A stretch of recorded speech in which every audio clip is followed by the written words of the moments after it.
Hellcat.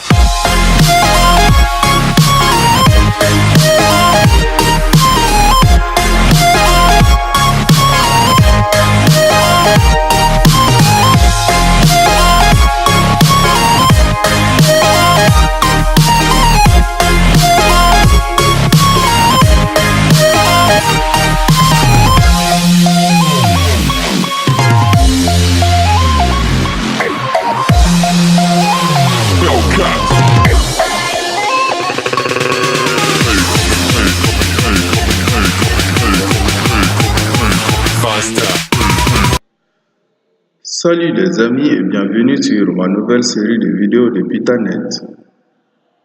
Cette nouvelle série de vidéos est consacrée tout simplement pour le routage statique. Vu qu'on ne peut pas s'en passer de routage dans un réseau, donc aujourd'hui on va voir tout ce qui concerne la configuration et l'administration de routage statique. Avant de commencer, c'est quoi le routage statique? Un routage statique, c'est un routage physique par un administrateur. C'est un administrateur qui va mettre en place un routage. Donc, c'est de tracer des routes statiquement sans passer par un logiciel, soit passer par des protocoles de routage dynamique. Donc, on a deux principaux types de routage. On a le routage statique et après, on a le routage dynamique. Le TP, ça doit être le TP7. Aujourd'hui, on va voir le routage statique par simple réseau, c'est-à-dire comment faire un routage statique, un routage d'un simple réseau. Après, on va voir un routage statique par tronçon suivant. Après, on va voir aussi un routage statique par l'interface des sorties. Et à la fin, on va voir un routage hybride, ce qui s'appelle maintenant un routage de tronçon suivant avec l'interface des sorties. C'est-à-dire les deux notions, on va les voir comment les deux sont combinés. Donc, c'est très simple. Je vais ouvrir mon logiciel Packet Tracer. Bien. Mon logiciel vient de se démarrer. Maintenant, on va créer un nouveau projet. Et je vais vous montrer comment faire le routage. Bien. Maintenant, mes amis, on va faire un routage statique d'un réseau simple. Bien, je prends un routeur. Pas de problème. Je vais choisir un routeur générique. Et je vais prendre au minimum 3 switches. C'est-à-dire, c'est un réseau LAN. Ça peut être les différents réseaux LAN interconnectés à un seul routeur.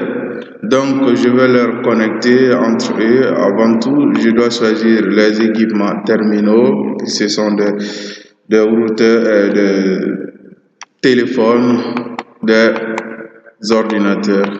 Je prends les équipements finaux. Maintenant, ce qui me reste, c'est de les interconnecter.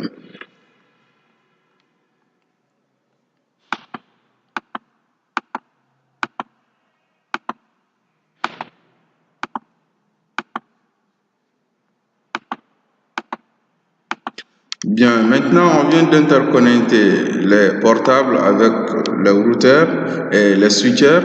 Donc maintenant, ça nous reste maintenant de connecter les switchers maintenant au routeur. Donc maintenant, pour connecter les switchers au routeur, qu'est-ce qui se passe ici? On a 3 switches. Donc par défaut, un routeur vient avec 2 ports. On a 2 ports Ethernet, que ce soit Giga Ethernet, que ce soit Fast Ethernet. Donc, je dois ajouter un port, soit un module, on appelle ça des modules, soit un port Ethernet, soit un port Giga Ethernet. Donc pour ça, je fais un clic droit et un clic gauche sur le routeur. Je vais éteindre le routeur. Vous voyez, le routeur, il est allumé. Je ne peux pas ajouter des modules, soit des ports, sans éteindre le routeur. Supposons que je vais ajouter, par exemple, un Giga Ethernet. Je le choisis et je prends, ça ne peut pas ajouter. Il faut éteindre d'abord le routeur. Je viens d'éteindre le routeur, voici le bouton ici, voici c'est allumé, bien, voici c'est éteint. Donc je vais ajouter un port Fast Ethernet, le voilà, un CFE, c'est-à-dire un port Fast Ethernet. Donc je le choisis, je prends, je le dépose. Et après je vais allumer maintenant mon routeur. Bien. Et maintenant, je peux maintenant les interconnecter. Sinon, je n'aurai pas la possibilité d'interconnecter les trois. Donc, je les interconnecte. Bien, maintenant, les trois switchers sont connectés à mon routeur. Donc, qu'est-ce qui se passe? Je dois voir maintenant les ports de routeur. On a ici le face Ethernet 0 sur 0. Ici, on a le face Ethernet 1 sur 0. Ici, on a le face Ethernet. Non, ça c'est le giga Ethernet. Non, je ne veux pas le giga Ethernet, je supprime. Donc, on peut enlever aussi des modules. Je peux travailler avec ça, mais je vais enlever. Je ne veux pas le giga Ethernet. J'éteins d'abord mon routeur. Je vais enlever tous les autres ports qui ne sont pas de phase Ethernet. Voilà, et je déplace. Bien, même si c'est pas déplacé, c'est pas un problème. Bien, et je peux maintenant allumer mon routeur. Soit je vais éteindre le routeur, je supprime ça, je prends un face Ethernet. Je le prends, je dépose à côté, les trois sont bien arrangés et je peux allumer maintenant mon routeur. Donc maintenant, je vais prendre un câble entre un routeur et un switcher. Bien maintenant, mes trois switchers viennent de se connecter à mon routeur. Ça me reste maintenant de faire la partie configuration. Étant donné que je vais vous dire que ça c'est un routage d'un simple réseau.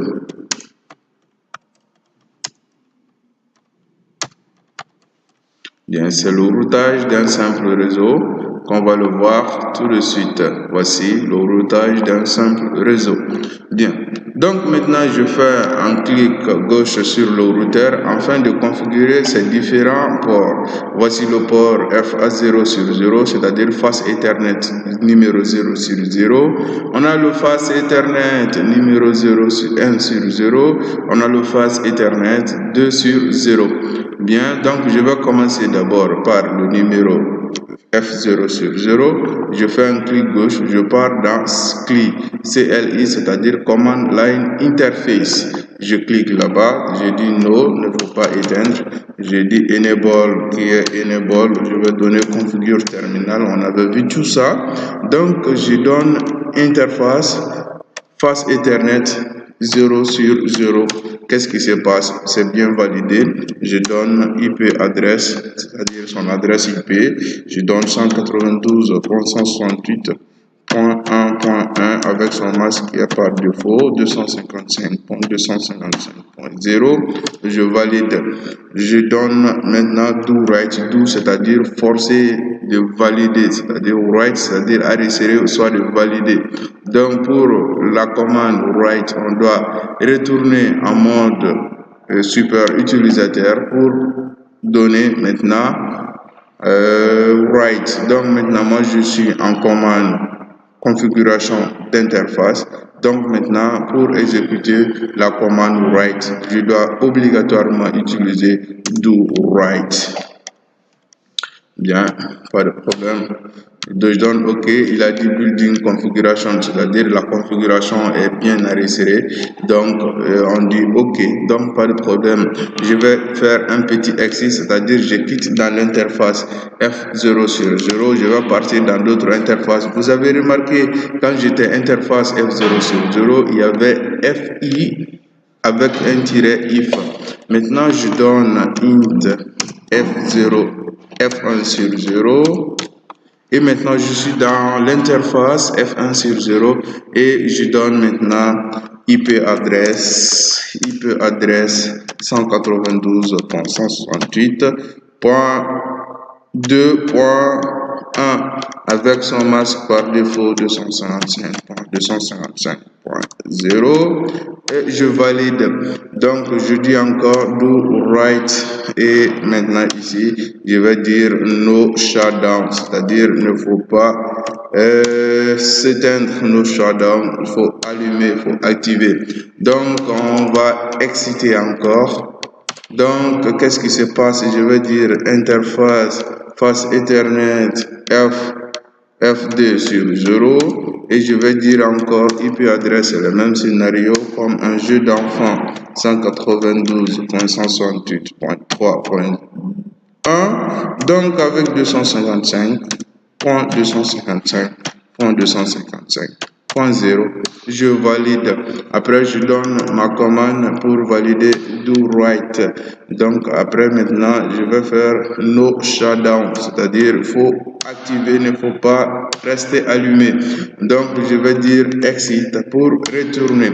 Donc, on va voir les différents ports et on aura que l'interface F1 sur 0 n'a pas été activé et F0 sur 0 n'a pas été activé parce que je n'ai pas exécuté la commande no shutdown sur cette interface.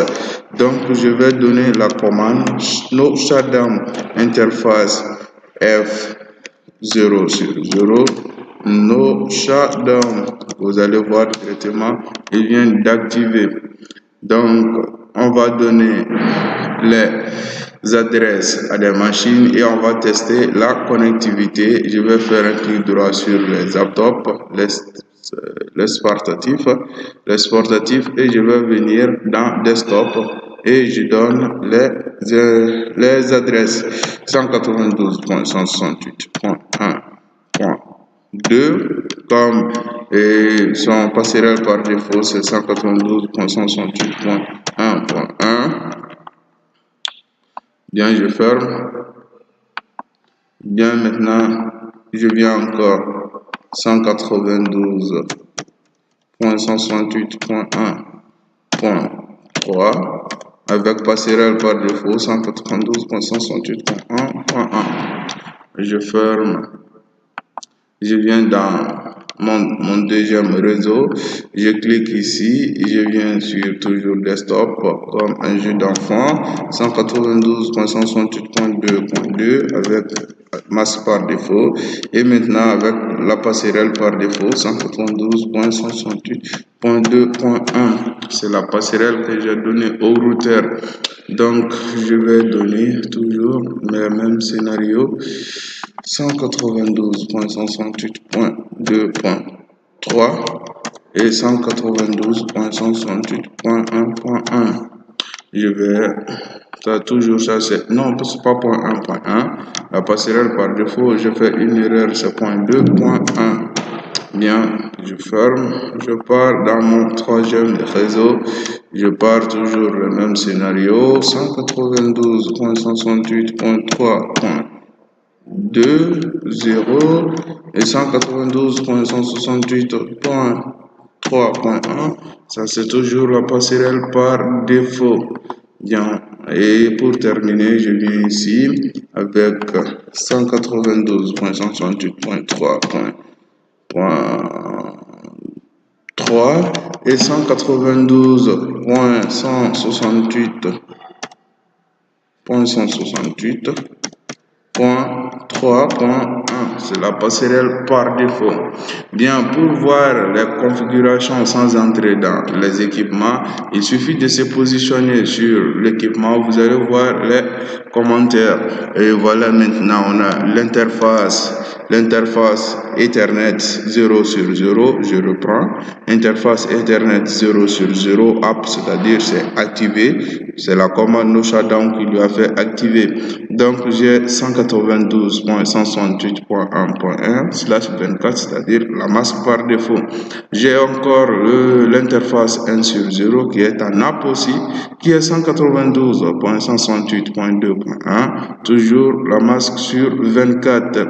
J'ai enfin l'interface F2 sur 0 qui est 192.168.3.1. Toujours ça, c'est des passerelles par défaut que je viens d'attribuer à des interfaces de routeur.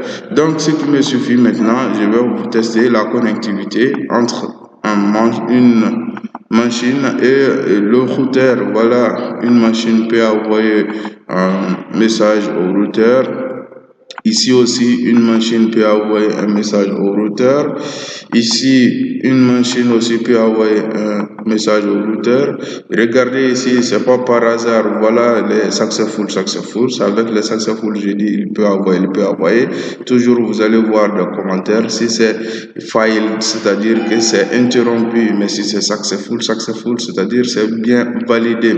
Donc je vais tester maintenant la connexion entre ce réseau qui est 3 et avec ce réseau qui est 1. Vous allez voir successful. Voilà le rôle d'un routage simple. Dans un routage simple, tous les routes qui sont reliées directement au routeur, le routeur permet de les interconnecter automatiquement. C'est le rôle principal d'un routeur. Quand nous ne sommes pas dans un même réseau, mais je vais envoyer un message dans un autre réseau, mais tous ces deux réseaux sont reliés à un routeur. Donc quand je clique directement, ils vont partir.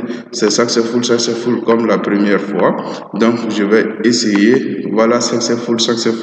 C'est le rôle principal d'un routeur, c'est-à-dire acheminer les paquets vers sa destination avec le plus court chemin, soit le meilleur chemin en empruntant le meilleur chemin. Merci d'avoir suivi ce routage simple. Et je ne veux pas toujours faire de longs tutos. Je vais vous montrer tout de suite le routage statique par le tronçon suivant, soit le sous-suivant. Et après, on va voir enfin le routage statique par le numéro de port. Et j'espère que cette vidéo vous a plu, j'espère que cette vidéo vous a aidé. Si vous avez des commentaires, n'hésitez pas à me demander. Si vous avez des commentaires, n'hésitez pas à les postuler sur ma chaîne YouTube. Et je vous remercie d'avoir suivi mon tuto. À très bientôt.